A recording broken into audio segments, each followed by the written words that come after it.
Sabe aquela promessa de uma educação de qualidade para todo mundo no Brasil, garantida por lei? Pois é. Agora, e se o próprio sistema fosse acusado de sabotar essa promessa? É exatamente isso que a gente vai analisar hoje, mergulhando numa denúncia bem séria que coloca em xeque o futuro de estudantes lá em Minas Gerais. A grande questão é essa, né? A lei promete uma educação de qualidade para todos. Mas será que esse direito é mesmo garantido na prática? Ou será que, por trás dos muros da escola, existem mecanismos que acabam enfraquecendo esse direito tão fundamental? Certo, vamos ao ponto. Para a gente conseguir medir a gravidade do que está sendo denunciado, primeiro a gente precisa dar um passo atrás e entender o que a lei brasileira de fato promete. Qual é o cenário ideal, sabe? E olha, isso não é só uma ideia bonita no papel, não. A base da educação de qualidade no Brasil está lá, cravada na nossa Constituição. Ela estabelece um padrão bem claro do que o Estado tem a obrigação de oferecer. Então, que leis são essas, afinal? Vamos dar uma olhada mais de perto nos dois pilares que sustentam toda essa promessa: a nossa Constituição Federal e a famosa LDB, a Lei de Diretrizes e Bases da Educação. Aqui está o coração de toda a discussão, o artigo 205 da nossa Constituição. Ele é super claro, né? Educação não é um favor, é um direito de todo mundo e um dever que não se discute, do Estado e da família. E o mais interessante é que a visão vai muito além de só ensinar português e matemática. Como a gente vê aqui nesses pilares, a promessa da Constituição é formar cidadãos, preparar para o mercado de trabalho e garantir o desenvolvimento completo da pessoa. É, na verdade, um verdadeiro projeto de sociedade. Tá, mas como é que essa promessa tão grande da Constituição sai do papel e vira realidade no dia a dia da escola? Bom, é aí que entra a LDB. Ela funciona como um manual de instruções que transforma aquele ideal em regras práticas para o sistema funcionar. Então, resumindo a ópera, a meta é clara. Não basta só ter o aluno matriculado na escola.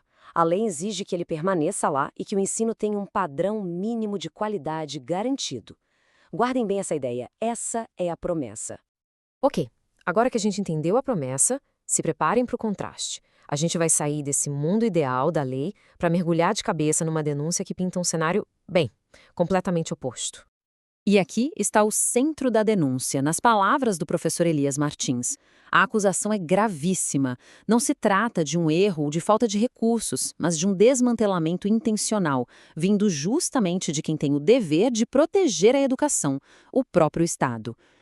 Ou seja, o que se alega é que o Estado de Minas Gerais estaria, na prática, rasgando aquele artigo 205 da Constituição que a gente acabou de ver. Mas como exatamente esse suposto desmantelamento aconteceria? A denúncia aponta para um mecanismo específico, um sistema de aprovação que estaria operando por baixo dos panos. O alvo da denúncia é um suposto sistema de aprovação automática. Pensa nisso como uma linha de produção que só carimba aprovado, sem se importar se o conhecimento foi de fato construído. E o mais grave, segundo a denúncia, tudo isso aconteceria sem nenhuma base legal para amparar. Esse fluxograma aqui é a chave para a gente entender a mecânica da denúncia. Olha só o ciclo. Tudo começaria com o aluno que não consegue adquirir a formação mínima. A pressão, então, recairia sobre a escola, que ofereceria facilidades através de avaliações remotas. E o resultado final, um certificado que, na prática, não representaria o conhecimento que deveria. E essas facilidades, entre aspas, seriam como degraus quebrados no caminho do aprendizado. Não é só uma prova mais fácil. São avaliações online e remotas que, segundo a denúncia, permitem que o aluno simplesmente pule etapas essenciais da sua formação.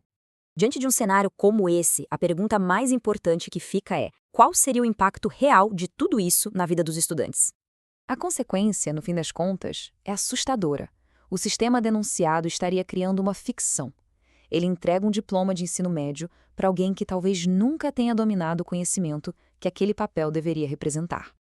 A conclusão da fonte é dura, mas bem direta. Isso seria um crime contra a educação. E por quê? Porque atacaria na raiz daquela promessa que a gente viu lá no início, o direito fundamental de cada estudante de efetivamente aprender.